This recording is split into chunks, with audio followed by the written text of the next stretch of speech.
Remember this, share our show when you finish it today. A lot of people moved around and we're looking for those emails again. So let people know so we can sign them in and bring great information to them on a daily basis.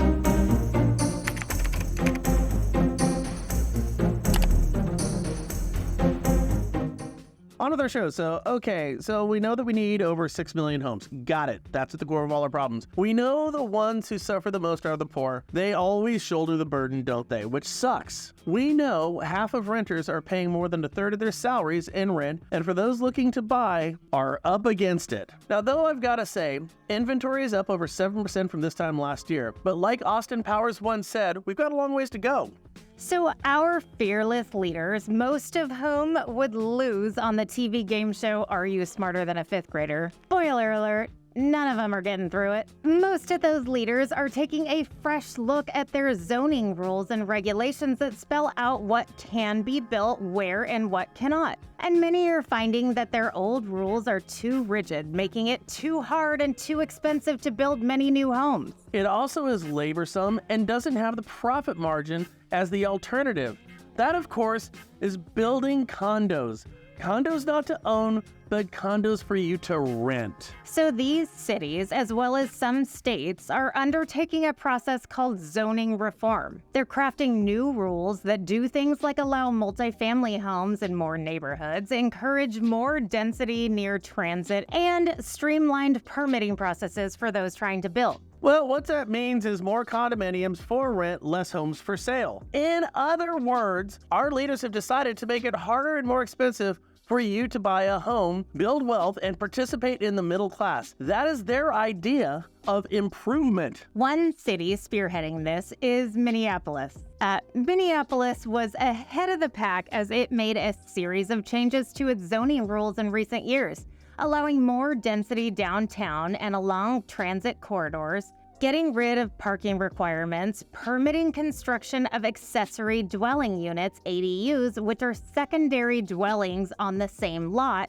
And one change in particular made national news. The city ended single-family zoning, allowing 2- and 3-unit homes to be built in every neighborhood. Now, I don't know if you guys know this, but we recently had this same rule change here in California, and the kicker is, if you add more than one ADU to your property, it can't be financed. You can't sell it, and you can't refi it. Now, researchers at the Pew Charitable Trust examined the effects of these changes between 2017 and 2022, as many of the city's most significant zoning reforms came into effect. Now, get this. This is just priceless. Alex Horowitz, Director of Housing Policy Initiatives at Pew, told NPR, "We saw Minneapolis add 12% of its housing stock in just a 5-year period. Far more than any other city. These are rentals, my friends. These are rentals." He thinks this is a great idea. But before you get pissed off at him, the dunce you hired in your city thinks it's a good idea too. This one, my friends, is a win to them. No equity, no pride in home ownership. Nobody says pride in rentership, now do they? No building wealth, no.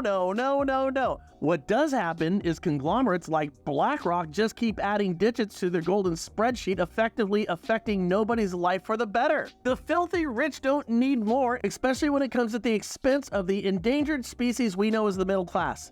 Yet, here we are. Supply increase appears to have helped keep rents down. Rents in Minneapolis rose just 1% during this time, while they increased 14% in the rest of Minnesota. The lost opportunity of equity. That's what you're taking away from people. How much equity, real wealth, was kept off the table of all of these people who are renting? What's going to happen to those rents long term?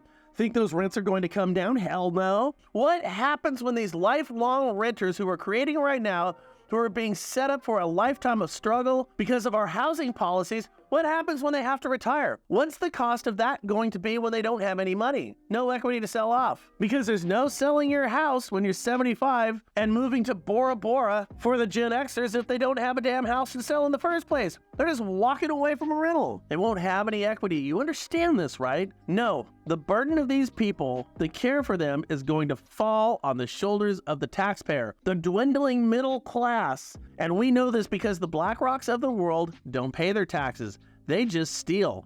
steal opportunity, steal dreams, ownership, and steal equity. To help their effing spreadsheet. This is what your politicians are doing, and I think it's criminal. Hell, I think it's treason. I think that because nobody can be this stupid. Please, loan officers, realtors, I know that NAR is dead in the water right now, and I don't know what the hell is going on with AIM and NAM. Well, I know a little bit what's going on over at AIM. Please, for the love of God, get active, you individually, and get involved in your local elections and back the candidate that doesn't look like this. Mark my word, the decisions being made today are going to have generational effects for the worst. It's not just your profession and pay that are suffering. Generations will be permanently shackled. Housing is the single most important acquisition for our younger generations. If you take that off the table, if you make it unobtainable, which we are effectively doing, we will find ourselves with a cost and problem for which no amount of money will avail. The time to fix this